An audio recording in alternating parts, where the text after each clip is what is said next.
नमो हरिहं नमो सिद्धाणं नमो वायुयाणं नमो वज्रायाणं नमो भूये सर्वसा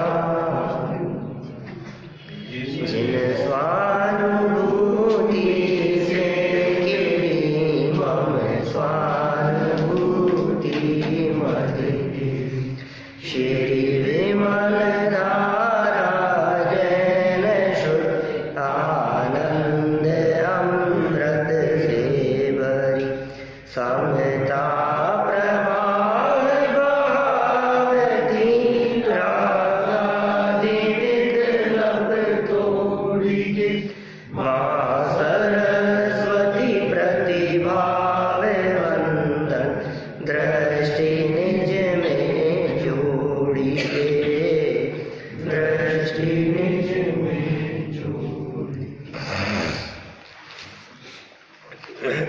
आचार्य कल्प पंडित प्रवर टोडरमल जी द्वारा लिखित मुल्तान नगरवासियों के लिए लिखी गई है चिट्ठी, जिसे रहस्यों से भरी हुई रहस्यपूर्ण चिट्ठी के नाम से जाना जाता है।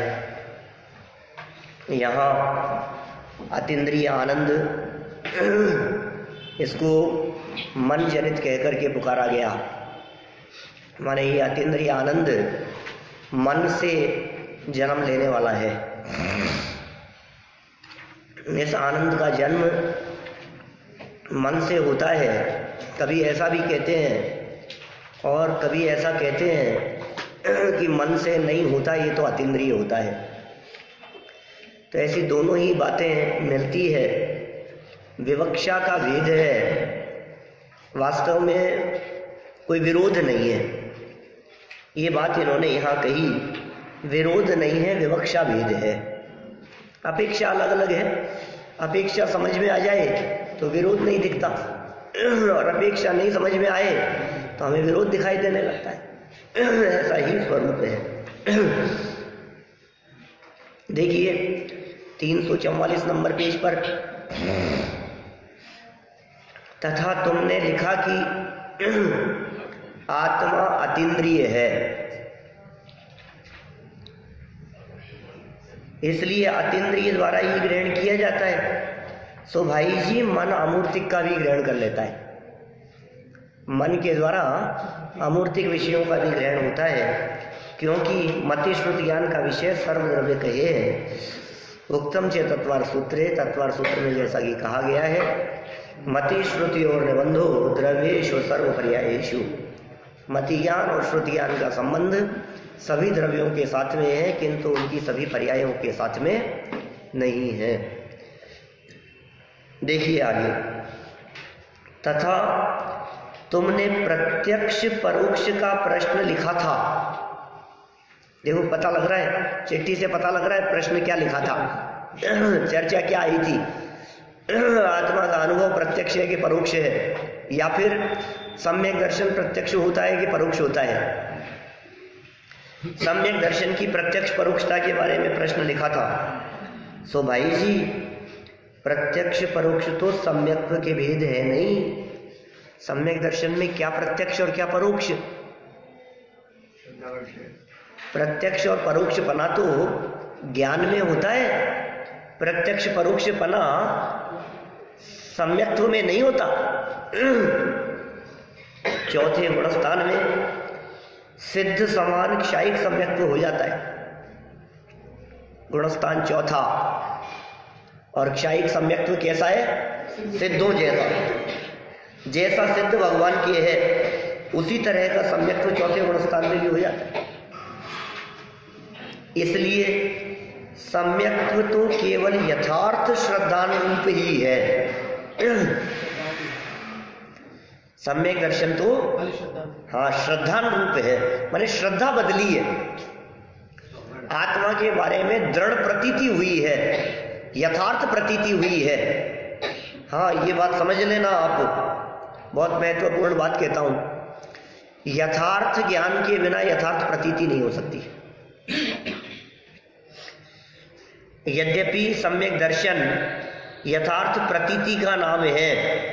प्रतीति माने श्रद्धान, माने भरोसा, यही मैं हूं, यही स्वरूप है, ऐसा ही आत्मा है, आत्मा का या मेरा इसी प्रकार का स्वरूप है, इस श्रद्धा का नाम है सम्यक दर्शन। ये है यथार्थ प्रतीति। लेकिन देखो, सम्यक ज्ञान के बिना, ये यथार्थ ज्ञान के बिना ये कैसे होगी प्रतीति? आत्मा की श्रद्धा आत्मा के ज्ञान के बिना कैसे हो सकती है? ऐसा कैसे संभव है? जो व्यक्ति आत्मा के बारे में जाने ही नहीं, उसे आत्मा की श्रद्धा हो जाए। श्रद्धा होने के पहले ज्ञान होता है, परिचय होता है, ज्ञान होता है, फिर प्रतीति होती है, फिर प्रीति होती है, प्रीति होती है, फिर प्रतीति। मतलब ये क्रम है ना इस तरह का। जिनसे परिचय ही नहीं है उनके ऊपर भरोसा होता है कभी आपको? मैं आपसे कह रहा हूं, आपको वो रामलाल जी पे भरोसा है या नहीं है? सब कौन रामलाल जी? हम जानते ही नहीं है। जिनको हम जानते ही नहीं है उन पे भरोसा कैसे होगा? माने भरोसे के लिए जानना जरूरी है, और अकेला जानने से काम नहीं चलेगा। गहराई से जानना, उनका स्वरूप जानना, उनका नेचर जानना, क्या उनका व्यवहार, रिलेशनशिप, और कई बार जब उनसे पाला पड़ा हो गहराई से, तो कहेंगे कि हम अच्छे से जानते हैं। ये कैसे? तब श्रद्धा करने लायक है वो, तब श्रद्धा होगी। ऐसे ही हमने कहा आत्मा, श्रद्धा कर लो आत्मा की। हो साहब, क्यों नहीं? कि तुम जानते हो आत्मा कौन है, तुम जानते हो आत्मा का क्या स्वरूप है, तो जानकर श्रद्धान होता है। अब वो जो जानना है, क्या उस जानने में प्रत्यक्ष परोक्षपना हो सकता है, लेकिन जो अनुभूति होगी, क्या जो भरोसा होगा, उस भरोसे में प्रत्यक्ष और परोक्षपना नहीं होता।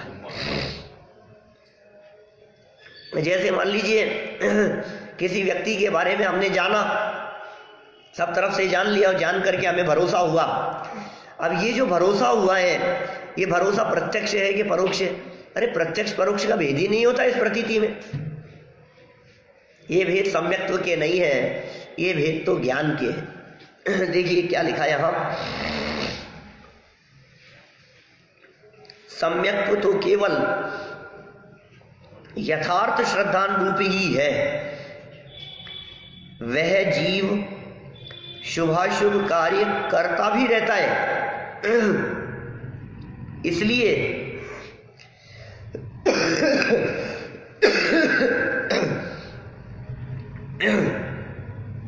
ये जो लिखा ना इन्होंने कि वह जीव शुभाशुभ कार्य करता भी रहता है। कौन जीव? जिसको यथार्थ प्रतीति हो गई, जिसको चौथे गुणस्थान में क्षयिक सम्यक्त्व हो गया है, वो न केवल शुभ, अशुभ भी लिखा है। माने घबराने की बात नहीं है। सम्यक दृष्टियों को, क्षयिक सम्यक दृष्टियों को, उनके जीवन में, उनकी प्रवृत्ति में यदि कोई अशुभ या पाप रूप कार्य होता हुआ दिखाई देवे, तो भी घबराने की जरूरत नहीं है। हो सकता है भूमिका बढ़ेगी तो अशुभ भी कम होगा, और भूमिका बढ़ेगी तो अशुभ छूटेगा, और भूमिका बढ़ेगी तो शुभ भी छूट जाएगा, और भूमिका बढ़ेगी तो शुद्धोपयोग से बाहर ही नहीं आएंगे, परमात्मा बन जाएंगे। ये काम तो भूमिका के अनुसार है ना। जिस जगह पर खड़े हैं काम तो उसी के हिसाब से होगा। अशुभ सुनते ही हमें ऐसा हो सम्यक दृष्टि होकर के ऐसा अशुभ भाव क्यों? सम्यक दृष्टि रोटी नहीं खाता होगा? सम्यक दृष्टि रोटी नहीं खाएगा क्या? नहीं करेगा, उसका शरीर कैसे चलेगा? हाँ, मिर्च ज्यादा होगी तो बोलेगा भी क्या? कोई तकलीफ होगी तो कहेगा भी, सब्जी बनाने के लिए भी कहेगा, क्या बनाना है भोजन में ये भी कहेगा। ऐसी बातें भी बोलेगा वो, कोई व्यक्ति कहे ओ सम्यक दृष्टि होकर के ऐसे कहते होंगे। क्यों सम्यक दृष्टि नहीं कह सकते? ये कह रहे हैं देखो आप, वह जीव शुभाशुभ कार्य करता भी रहता है, करता भी रहता है, कभी कभी होते हैं नहीं, उसके रूटीन में शुभ और अशुभ ये दोनों तो रूटीन में चलते हैं। अरे शुद्धोपयोग तो कदाचित होता है। सम्यक दृष्टि ज्ञानी जीव के जीवन में शुद्धोपयोग तो कदाचित होगा, कभी होगा, कभी कभी होगा, लेकिन शुभाशुभ उपयोग ये तो बदलता रहता है। लेकिन ये शुभाशुभ उपयोग जो है ना, ये शुभाशुभ कार्य करता रहता है। इस शुभाशुभ उपयोग के काल में भी प्रतीति बराबर बनी रहती है और वो प्रतीति शुद्ध रहती है। अभी देखना आप क्या कह रहा हूं मैं, 3 चीजें हैं, एक है ज्ञान, एक है श्रद्धान और एक है चारित्र। ज्ञान, श्रद्धान और चारित्र। श्रद्धान को प्रतीति कहते, श्रद्धान माने प्रतीति। तो जब हमने ये कहा कि उपयोग शुभाशुभ में चला गया तो ज्ञान की बात कही, उपयोग चला गया शुभ की तरफ अशुभ की तरफ, ये ज्ञान की बात कही। ज्ञानोपयोग दर्शनोपयोग, उपयोग ज्ञान दर्शन रूप है। पाप भावों में चला गया अशुभ उपयोग, हमारे ज्ञान पर्याय देवगुरु धर्म पंच परमेष्टि की तरफ झुकी, शुभोपयोग शुभ भाव। अब ये शुभ उपयोग जब हमने कहा तो इसे ज्ञान की पर्याय समझना। ज्ञान चल रहा है शुभ अशुभ में, प्रतीति में चल रहा है सम्यक दर्शन, सम्यक श्रद्धान वो मेंटेन है प्रतीति में। श्रद्धा 100% सम्यक ही है, उसमें कोई भेद ही नहीं है। और चारित्र की अपेक्षा से देखो तो शुद्ध परिणति अनंतानुबंधी के अभाव जन्य वो मेंटेन है। तो शुभ अशुभ के काल में भी शुद्ध परिणति तो चल रही है ना, और शुद्ध परिणति के काल में भी अशुभोपयोग भी हो रहा है। ये कैसा स्वरूप है बोलो? ये बात गले नहीं उतरती, इसलिए विरोधाभास सा दिखाई देता है हमारे को। सम्यक दृष्टियों की श्रद्धा और सम्यक दृष्टियों की प्रवृत्ति, ये दोनों का आपस में मेल न होने से अज्ञानी जीवों को उनके जीवन में बड़ी दुविधा सी दिखती है। इसलिए दौलत राम जी को भजन में कहना पड़ा, मोहे रीत लगत है अटापटी। क्या करें बोलो दौलत राम जी? वस्तु स्थिति तो यही है, आपको इसको स्वीकार करना ही पड़ेगा। क्या कह रहे हैं? मोहे रीत लगत है अटापटी, अटपटी चाल लगती है मेरे को। ये कैसी बात है? भोग भोग रहा है, भोग भोगने का अंदर में रस नहीं है, गजब हो गया। ऐसा भी कोई होता है?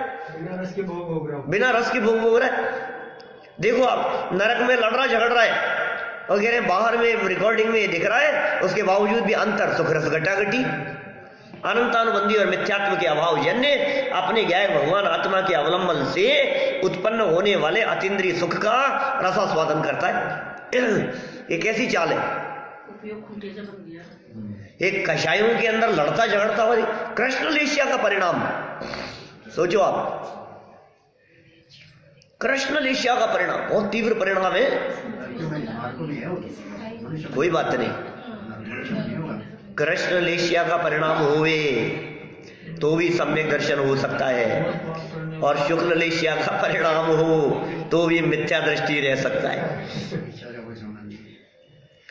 बहुत उज्जवल परिणाम है, बहुत शांत परिणाम है, बहुत धवल परिणाम। अरे क्या क्या गजब परिणाम! देखो आप, मिथ्या दृष्टि रह सकता है शुक्ल लेशिया के परिणामों में, और सम्यक दृष्टि हो सकता है कृष्ण लेशिया के परिणामों में।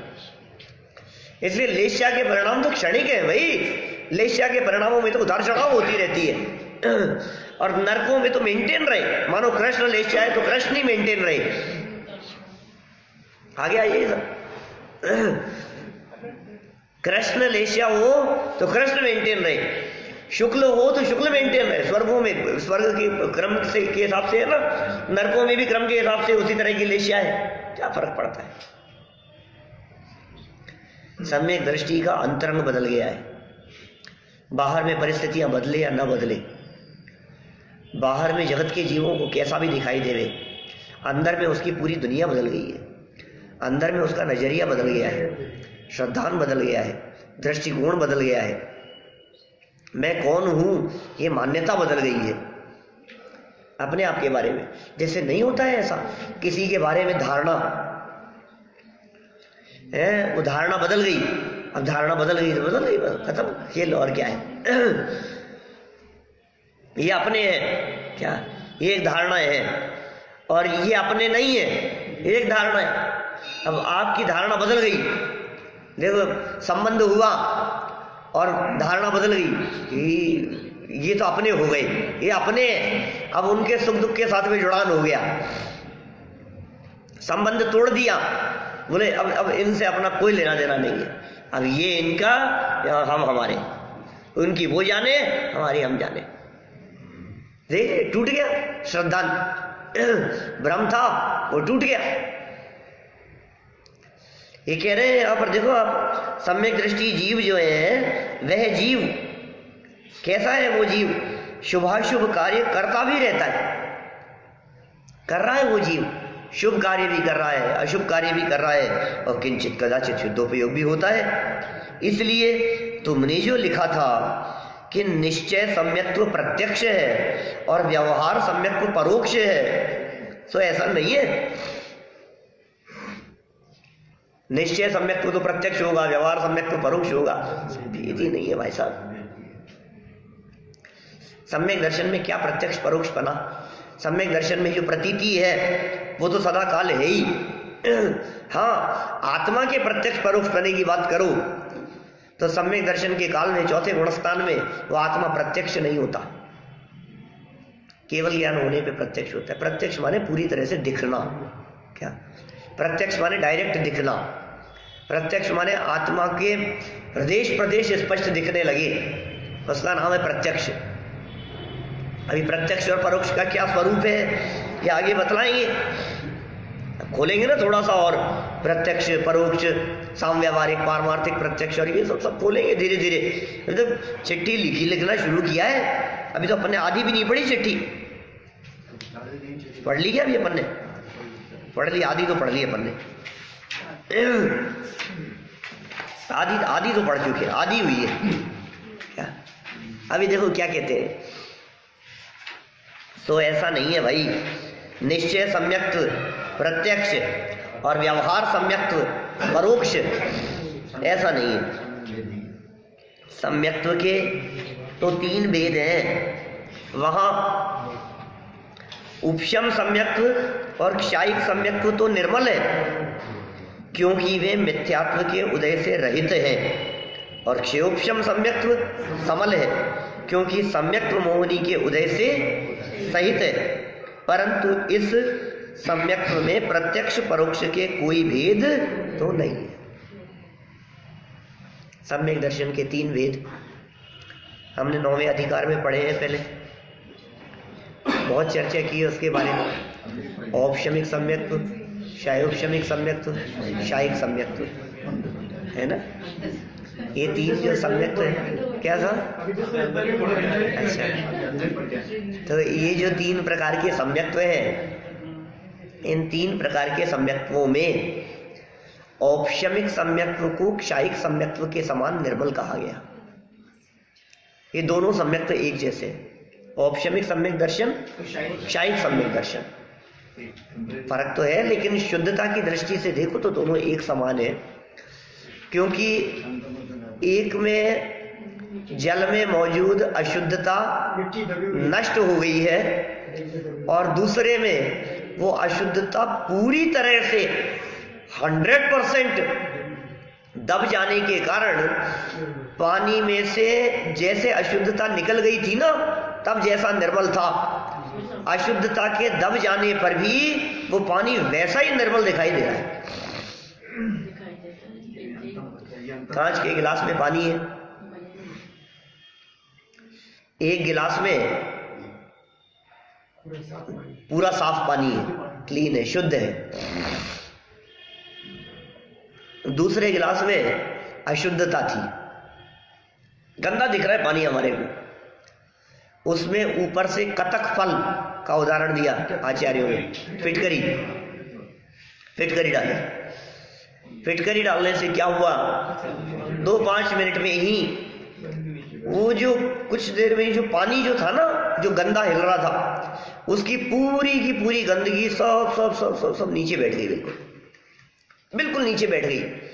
अब नीचे बॉटम को मत देखो क्या, और दोनों गिलास को देखो ऊपर से, दोनों कांच के गिलास को सामने से देखो, तो दोनों में पानी की निर्मलता एक जैसी दिखती है। जिसमें पानी में अशुद्धता बिल्कुल नहीं है, उसकी निर्मलता एक क्षायिक सम्यक दर्शन जैसी। जिसमें किंचित अशुद्धता थी, लेकिन वो अशुद्धता पूरी तरह से दबी हुई है, वह औपशमिक सम्यक जैसा। यहाँ औपशमिक सम्यक दर्शन और क्षायिक सम्यक दर्शन, ये सम्यक दर्शन का प्रसंग है। इसलिए यहाँ शुद्धता अशुद्धता आदि का प्रकरण दर्शन मोहनी की 3 और अनंतानुबंधी संबंधी 4, इस तरह 7 कर्म प्रकृतियों संबंधी ही समझना चाहिए। इसको कोई व्यक्ति ऐसा न समझ लेवे कि क्षायिक सम्यक दर्शन हो गया तो भगवान जैसे सिद्ध, भगवान जैसे शुद्ध हो गया। हाँ, श्रद्धा सिद्ध भगवान जैसी है ना, वो एंगल देखोगे तो वो पूरा है। जैसे समझ लो किसी स्टूडेंट को क्लास में 6-7 पीरियड होते तो होमवर्क मिला, एक व्यक्ति ने अपने 8 सब्जेक्ट है मान लो, तो 8 सब्जेक्ट संबंधी पूरा होमवर्क कर लिया, और दूसरे स्टूडेंट ने 8 में से क्या सिर्फ 1 सब्जेक्ट संबंधी पूरा होमवर्क कर लिया क्या। तो अभी हम ये कह रहे हैं कि जिस सब्जेक्ट में मान लीजिए मैथ्स का होमवर्क इसने पूरा किया, तो मैथ्स की दृष्टि से इसका होमवर्क और उसका होमवर्क दोनों का समान है या नहीं है। तो मैथ्स के पॉइंट ऑफ व्यू से देखेंगे तो दोनों में रंच मात्र अंतर नहीं है क्या, सिर्फ एक उस दृष्टि से, और बाकी सब्जेक्ट की दृष्टि से देखो तो बोले उनका तो काम पूरा है और इसका तो कुछ नहीं है। ऐसे ही सम्यक दृष्टि जीव और सिद्ध भगवान, इन दोनों की दृष्टि से देखो। यहां तो 8 कर्म थे, वहां 8 सब्जेक्ट थे क्या। इन 8 कर्मों में से एक का काम कर दिया पूरा, किसका, दर्शन मोहनी का, माने वो एक पार्ट उसका मिथ्यात्व वाला जो पार्ट था, और अनंतानुबंधी संबंधी 4 थी। बोले इसका जैसा काम तमाम सिद्ध भगवान के हो चुका है, सिद्ध भगवान के दिखता है, जैसे ये नहीं है वैसा ही इसके भी है, चौथे गुणस्थान में भी। क्षायिक सम्यक दर्शन की उत्पत्ति चौथे गुणस्थान से 7वें गुणस्थान के बीच में कभी भी हो सकती है।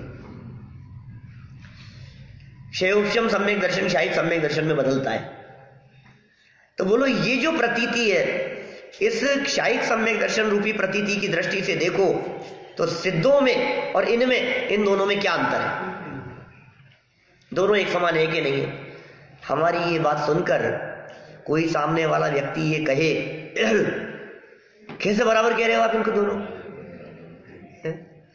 इन दोनों को बराबर ही कह दिया आपने, तुम्हें पता है वो कितना इंटेलिजेंट है, तुम्हें पता है वो टॉपर है, और ये 3rd क्लास वाला, तुम दोनों को बराबर कह रहे हो कि नहीं भाई साहब, एक सब्जेक्ट की अपेक्षा से बराबर कह रहे हैं। यहाँ कोई व्यक्ति कैसे कह रहे हो आप, कहाँ सम्यक दृष्टि और कहाँ सिद्ध भगवान, कहाँ घर गृहस्थी में रहने वाला, कहाँ परिवार के साथ में रहने वाला, राजपाट कर रहा है, घूम रहा फिर रहा है, मौज मस्ती कर रहा है, खा रहा है, पी रहा है, बिजनेस कर रहा है, व्यापार में उलझा है, पंचेंद्रीय विषय भोगों को भोग रहा है, कहाँ ये जीव और कहाँ सिद्ध भगवान, और तुम कह रहे हो दोनों समान है। कि सुनो भैया, सम्यक्त्व की अपेक्षा क्या सम्यक्त्व की अपेक्षा से समान है। बोलो हम लोग जितने लोग यहाँ बैठे हुए हैं हम लोग सब एक जैसे हैं या नहीं है? मनुष्यत्व की अपेक्षा एक जैसे हैं, शहरी पंचेंद्रीपने की अपेक्षा से एक जैसे हैं, सबके दो आंख दो कान है ना, नाक मुंह आदि है, दो हाथ दो पांव है, इस अपेक्षा से एक जैसे हैं। किंतु इतना सब कुछ होते हुए भी न शक्ल एक जैसी है, न अकल एक जैसी है, न वैभव एक जैसा है, संपत्ति कपड़े किसी का एक दूसरे से कुछ नहीं मिलता, ये भी दृष्टिकोण है। तो भाई दोनों बातें एक साथ चलती है। टोडरमल जी साहब ने पीछे लिखा, जहां उन्होंने निश्चयवासी का प्रकरण दिया था, बोले राजा और रंक पने की अपेक्षा से दोनों में अंतर है, किंतु मनुष्यत्व पने की अपेक्षा से चाहे राजा हो चाहे रंक हो दोनों एक समान है। इसका उदाहरण देते हुए मैंने आप लोगों के सामने बात की थी, क्या 1.5 साल पुरानी बात होगी, हो सकता है। मैंने उस समय आप लोगों को कहा था कि देखो एक राजा है और एक रंक है, या ऐसा समझो एक फुटपाथ पर रहने वाला भिखारी है और एक नरेंद्र मोदी है, दोनों में अंतर है या नहीं है? आप कहेंगे जमीन आसमान का अंतर है। फिर हम कहेंगे वोट कितने डलेंगे? बोले वोट तो एक ही डलेगा दोनों का, इसका भी एक ही उसका भी एक ही। क्या बात कर रहे हो आप? वोट की अपेक्षा से दोनों एक है। सर दर्द इसके होगा तो तकलीफ ज्यादा होगी और उसके होगा तो कम होगी ना। मनुष्योचित जो परिस्थितियां हैं वो तो दोनों की एक जैसी हुई। मनुष्य व्यवहार की बात कर रहा हूं, संयोगों की बात नहीं कर रहा। गरीब आदमी के तो दांत हिलते हैं, वैभव संपन्न लोगों के दांत हिलते नहीं होंगे ये बात अलग है कि आप कहो साहब वो सोने के लगवा लेंगे। अरे लेकिन जितने समय तक असाता के उदय से वो तकलीफ भोगनी है वो तो भोगनी पड़ेगी। बोलो भाई साहब, ये उपशम सम्यक्त्व और क्षायिक सम्यक्त्व में समानता बतला रहे हैं, और क्षायिक सम्यक्त्वी को सिद्ध समान कह दिया गया। माने उपशम सम्यक्त्वी को भी किसी अपेक्षा से उस जैसा कहा जा सकता है, लेकिन अशुद्धता मौजूद है, इसलिए उपशम को सिद्ध समान कहने में थोड़ा संकोच होता है, नहीं कहे। देखिए निश्चय सम्यक्त्व, प्रत्यक्ष व्यवहार सम्यक्त्व, परोक्ष, ऐसा नहीं है। सम्यक्त्व के तो 3 भेद है, वहां उपशम सम्यक्त्व और क्षायिक सम्यक्त्व तो निर्मल है, दोनों निर्मल है, दोनों एक समान है। क्षय उपशम में क्या पोजीशन है? क्षय उपशम ज्यादा अच्छा होता है कि उपशम ज्यादा अच्छा होता है? क्या एक बात समझ लेना, उपशम सम्यक दर्शन क्षयोपशम में बदलता है और क्षयोपशम सम्यक दर्शन क्षायिक में बदलता है। उपशम सम्यक दर्शन डायरेक्ट क्षायिक सम्यक दर्शन में नहीं बदलता। अब बोलो, नंबरिंग डालो इनमें, कौन कितना अच्छा है बोलो। हिसाब क्षायिक सम्यक दर्शन तो टॉप पर है। अब उपशम और क्षयोपशम में हमें चक्कर लग रहा है थोड़ा सा, अब क्या करें? उपशम अच्छा है। अरे भाई सुनो सुनो सुनो, निर्मलता की अपेक्षा से भले ही हमें उपशम सम्यक्त्व दिखाई दे रहा हो, किंतु उपशम सम्यक्त्व की तुलना में क्षयोपशम सम्यक्त्व वो बेटर है, क्योंकि क्षयोपशम सम्यक्त्व ऐसी परिस्थिति है जिस परिस्थिति के माध्यम से क्षायिक सम्यक्त्व की तरफ बढ़ सकता है। क्या तो फिर साहब निर्मलता की अपेक्षा से तो दोनों को समान कहा आपने, और क्षयोपशम के अंदर तो अशुद्धता भी दिख रही है कि सुनो भाई, यदि आपको उस बैठी हुई अशुद्धता को नष्ट करना होगा तो पानी में थोड़ी बहुत मलिनता तो आएगी पहले एक बार। बोलो ये जरूरी है? मुझे मालूम है आपके चित्त में ऐसा प्रश्न उठ रहा होगा, ऐसा कैसे आएगी भाई साहब वो मलिनता? क्योंकि नीचे बैठे बैठे कोई खत्म थोड़ी ना हो सकती है, पहने में बैठी है। अब यदि आपको पहने में से साफ करनी होगी तो क्या होगा? थोड़ा सा गिलास पकड़ेंगे वो तो मिलने लग जाएगी, थोड़ा सा गिलास पकड़ेंगे और हिलने लग जाएगी। अब हिलने लगी, उसके बाद में फिर आपने छन्ने का प्रयोग करके पानी को निर्मल कर दिया, शांत। क्या इसका मतलब थोड़ी बहुत चंचलता हो उसका नाम क्षयोपशम सम्यक्त, और फिर वो क्षयोपशम सम्यक्त वाली वो चंचलता, वो अशुद्धता का अभाव हो, और क्षायिक सम्यक्त, ये विधि है। देखिए आप क्या कह रहे हैं यहां, क्योंकि मिथ्यात्व के उदय रहित था दोनों। कौन? क्षायिक भी होगा ही बाद में, तो और उपशम भी होगा, तो उपशम भी होगा। और क्षयोपशम सम्यक्त उसे समल क्यों कहा? क्योंकि सम्यक्त्व मोहनी के उदय से सहित है। क्षयोपशम सम्यक्त्व में सम्यक्त्व मोहनी माने दर्शन मोहनी की जो तीसरी प्रकृति थी, मिथ्यात्व, सम्यक मिथ्यात्व और सम्यक्त्व मोहनी, उसमें जो तीसरी प्रकृति सम्यक्त्व मोहनी, उसका उदय से सहित है वो दशा। परंतु इस सम्यक्त्व में प्रत्यक्ष परोक्ष के कोई भेद तो नहीं। सम्यक्त्व में तो या तो औपशमिक कह दो, क्षयोपशम कह दो, क्षायिक सम्यक्त्व कह दो। इस सम्यक्त्व में प्रत्यक्ष परोक्ष के कोई भी भेद नहीं है, किसी प्रकार का भेद नहीं हो सकता। क्षायिक सम्यक्त्वी के शुभाशुभ रूप प्रवर्तते हुए, वे स्वानुभव रूप प्रवर्तते हुए, सम्यक्त्व गुण तो समान ही है, इसलिए सम्यक्त्व के तो प्रत्यक्ष परोक्ष भेद नहीं मानना। तो वही बहुत मार्मिक लाइन आ गई है यार, बहुत गजब बात कह दी। क्षायिक सम्यक्त्वी के शुभाशुभ रूप प्रवर्तते हुए और स्वानुभव रूप प्रवर्तते हुए, इसका मतलब सम्यक्त्व में कोई विशेषता नहीं आती। देखो आप, कोई जीव शुभाशुभ में प्रवर्त रहा हो तो सम्यक्त्व में कुछ अशुद्धता नहीं आती, और कोई जीव शुद्धोपयोग रूप प्रवर्तन कर रहा हो तो सम्यक्त्व में कुछ निर्मलता नहीं आती। क्षायिक सम्यक दर्शन चौथे गुण स्थान में हो गया, अब वो जीव बाहर में प्रतिमाधारी हो गया, दो कषाय चौकड़ी का अभाव हो गया, तो सम्यक्त्व में कुछ वृद्धि हो गई होगी क्या? कि नहीं। छठवें सातवें गुणस्थानवर्ती हो गया, भावलिंगी संत हो गया, तो सम्यक्त्व में कुछ वृद्धि हुई होगी क्या? कि नहीं। समझ में आ रही है बात? वापस वहीं ले चलूं आपको। कहाँ? अरे भाई, एक विद्यार्थी ने मैथ्स की कॉपी में पूरा काम किया है, दूसरी ने मैथ्स में किया था, तो दोनों समान थे। फिर जिसने मैथ्स में किया उसने इंग्लिश में भी कर लिया, तो अब उसके मैथ्स वाली कॉपी के अंदर कुछ फर्क पड़ा होगा क्या? फिर उसने साइंस का होमवर्क भी कर लिया, तो उससे मैथ्स की कॉपी में कुछ तो बढ़ गया होगा है? फिर और हिंदी का भी कर लिया, तो उससे तो कुछ तो फर्क पड़ेगा ही साहब। क्या बात कर रहे हो आप? हैं? कुछ भी फर्क नहीं पड़ेगा। यही तो समझा रहे हैं। कक्षा की बात तो सबको समझ में आती है, या क्यों नहीं समझ में आ रही है? कोई फर्क नहीं पड़ता है। ये कह रहे हैं यहां पर, देखो आप, स्वानुभव में हो तो भी, इसका मतलब शुद्धोपयोग हो चाहे शुभोपयोग हो, शुभोपयोग का काल हो चाहे शुद्धोपयोग का काल हो, चाहे शुभोपयोग का काल हो, वो जो शुद्ध परिणति है वो परिणति सेम है।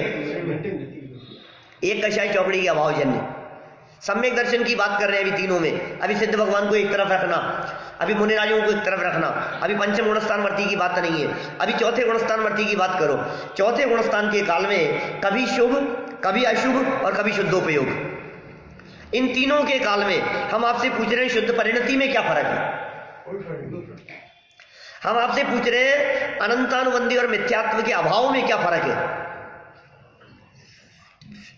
हम आपसे पूछ रहे हैं इस सम्यक दृष्टि जीव को 41 कर्म प्रकृतियों का आश्रम रुक गया था, उसमें क्या फर्क है?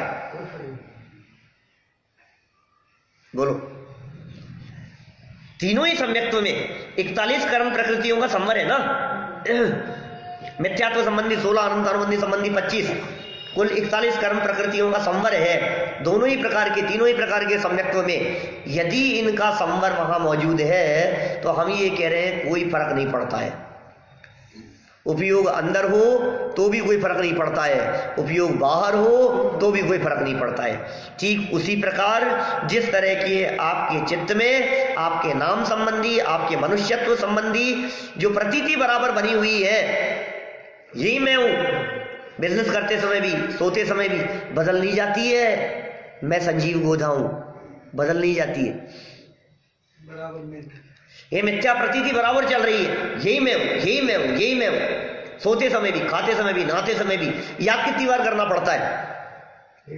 याद तो एक बार भी नहीं करना पड़ता, तो मेंटेन कैसे रहती है? अच्छा, आपने कब याद किया था जी अपना नाम? कब याद किया था? सालों हो ऐसा बचपन में कराया था क्या? बार बार पूछ पूछ करके। तो भी आप रोजाना उठते ही पहले 2-4 बार बोल के प्रैक्टिस तो करते होंगे, कहीं भूल नहीं जाओ।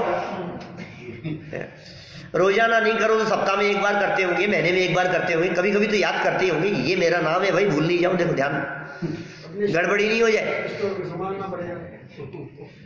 कोई व्यक्ति तुम्हारे को गलत नाम से पुकारे तो तुम्हारे तुरंत समझ में आता है कि नहीं, कि ऐसा भ्रम हो जाता है कहीं मेरा नाम संजय तो नहीं है। बहुत से लोग मुझे संजीव को संजय ही कहते हैं क्या? तो ऐसा भ्रम हो जाता होगा कि नहीं शायद संजीव हूं या संजय हूं। कोई भ्रम का काम नहीं, ये प्रतीति बराबर बनी रहती है। क्या गजब स्वरूप का है भाई। अनुभूति के काल से कोई फर्क नहीं पड़ता, अनुभूति से बाहर हो जाने से भी कोई फर्क नहीं पड़ता। पाप रूप प्रवर्तन कर रहा हूं, पाप कह रहा हूं मैं, पाप क्या? अनीति अन्याय अवक्ष तो नहीं करता, लेकिन ये पाप भाव है। कौन सा भाव? भोजन बनाना, भोजन करना, व्यापार करना, ये पुण्य भाव है कि पाप भाव है? प्रवर्ते है ना, साफ लिखा है ना यहाँ, स्वानुभव रूप प्रवर्तते। शायद सम्यक्ति के शुभाशुभ रूप प्रवर्तते हुए, हाँ, रागद्वेष रूप प्रवर्तन करते हुए, शुभाशुभ भाव और शुभाशुभ उपयोग, ऐसा भेद भी कर सकते हैं अपन, है ना। कहीं कहीं एक दूसरे के लिए भी प्रयोग करते हैं, लेकिन जब हम भाव शब्द का प्रयोग करें, शुभाशुभ भाव, तो उसे चारित्र गुण के अंतर्गत लेना। उपयोग शब्द का प्रयोग करें तो ज्ञान गुण के अंतर्गत लेना। क्षायिक सम्यक्त्वी के शुभाशुभ रूप प्रवर्तते हुए, पाप रूप प्रवर्तन करते हुए भी, युद्ध क्षेत्र में भी, भोजनशाला में भी, 6 खंड को जीतते हुए भी, बाहुबली के साथ में युद्ध करते हुए भी, रामचंद्र जी के द्वारा 6 महीने तक रावण की सेना के साथ में युद्ध करते हुए भी, शायिक सम्यक्त्वी के पुण्य भाव था कि पाप भाव था? पाप भाव था। नियम से पाप भाव था। किसी को मारने का भाव, किसी से लड़ने का भाव शुभ भाव कैसे हो सकता है उस काल में भी? और स्वानुभव रूप प्रवर्तते हुए भी 3 पोजीशन कही है, इनमें सम्यक्त्व गुण तो समान ही है। इसलिए सम्यक्त्व के तो प्रत्यक्ष परोक्ष भेद नहीं मानना। भाई जी ध्यान देना, क्या? सम्यक्त्व के प्रत्यक्ष परोक्ष भेद नहीं मानना। सम्यक दर्शन के ये भेद नहीं है, ये तो ज्ञान के भेद है। जानने में हमने डायरेक्ट जाना या जानने में हमने इनडायरेक्ट जाना, इस अपेक्षा से प्रत्यक्ष परोक्षपना बनता है। स्वानुभव में भी प्रत्यक्ष परोक्ष बनने की बात कह सकते हैं हम, श्रद्धान में नहीं कह सकते, सम्यक दर्शन में नहीं कह सकते। सम्यक दर्शन तो प्रतीति रूप है, अहम बने रूप है। स्वीकार करो भाई अपने आप को, ये श्रद्धा बदलो। एक बार यदि ये प्रतीति बदल गई, बहुत बड़ा काम हो जाएगा। अब मुक्ति में आप क्या दे रहे हैं, ऐसी बात हो जाती है। माने अब तो मुक्ति नजदीक दिखाई देने लगी। सम्यक दर्शन तक ये सारा झमेला, सम्यक दर्शन के बाद नहीं है। फिर तो हाईवे पर आ जाएगी गाड़ी। मार्ग कठिन है, मार्ग कठिन नहीं है। यहां से दिल्ली जाना हो तो कौन सी रोड पकड़े, कौन सी गलियों से निकले, कौन से बाजार तक जाएं, किधर जाएं, इतना ही तकलीफ है। एक बार दिल्ली रोड पकड़ ली तो बोले आप कुछ दिक्कत नहीं है, आप तो दौड़ाए जाओ, अब तो स्पीड से चलती है गाड़ी। तो तत्व निर्णय जब तक नहीं हुआ, सम्यक दर्शन की प्राप्ति नहीं हुई, तब तक ही ये सारी परिस्थितियां दिखाई देती है। एक बार तत्व निर्णय या सम्यक दर्शन की प्राप्ति हो जाने पर फिर किसी तरह का कोई झमेला रहता नहीं है। देखो भाई, ये जितनी बातें कही है, इन बातों के बाद में पंडित जी साहब यहां प्रत्यक्ष और परोक्ष का सुंदर स्पष्टीकरण करते हैं। मैं पढ़ता हूं आगे प्रकरण, अपन करेंगे चर्चा इन सब बातों के बारे में। 344 पेज पर अंतिम पंक्तियां देखो। तथा प्रमाण के प्रत्यक्ष परोक्ष भेद है।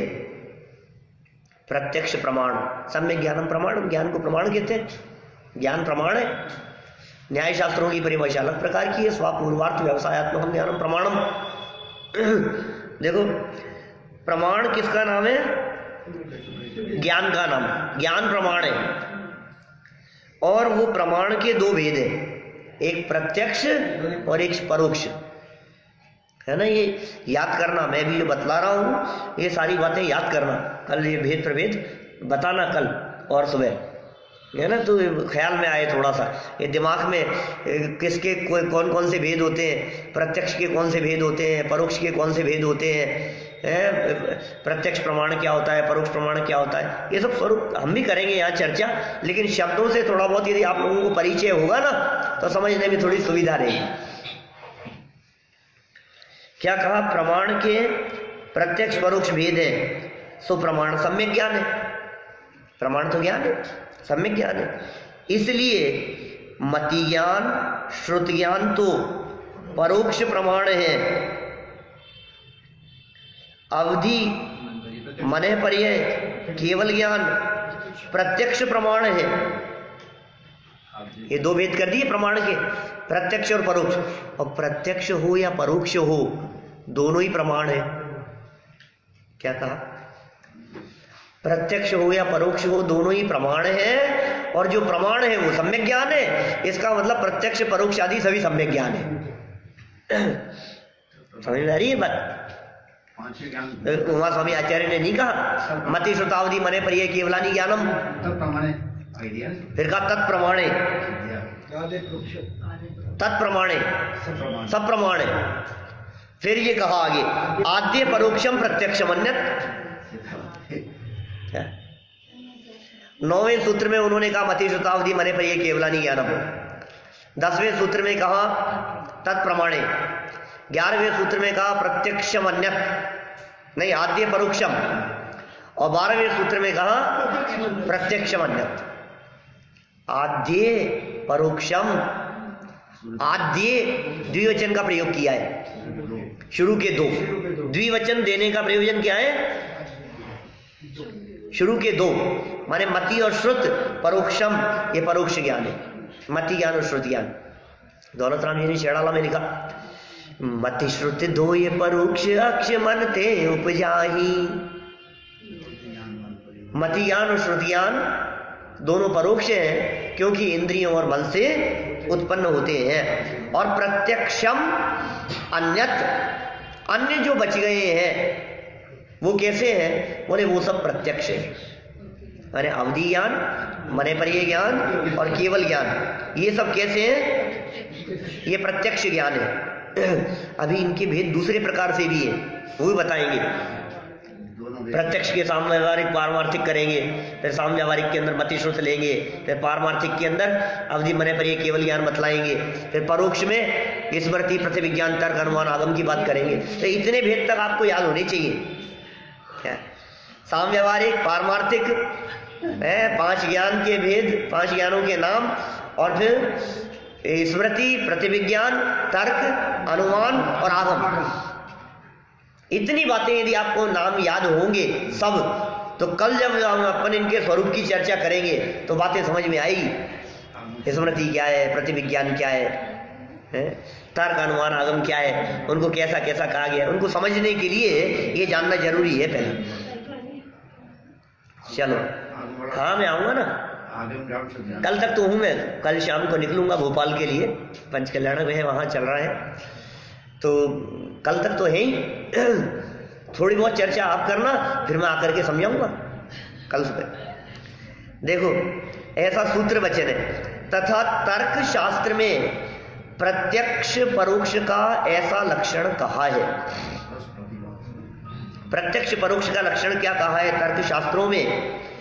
स्पष्ट प्रतिभासात्मकम प्रत्यक्षम, अस्पष्टम परोक्षम।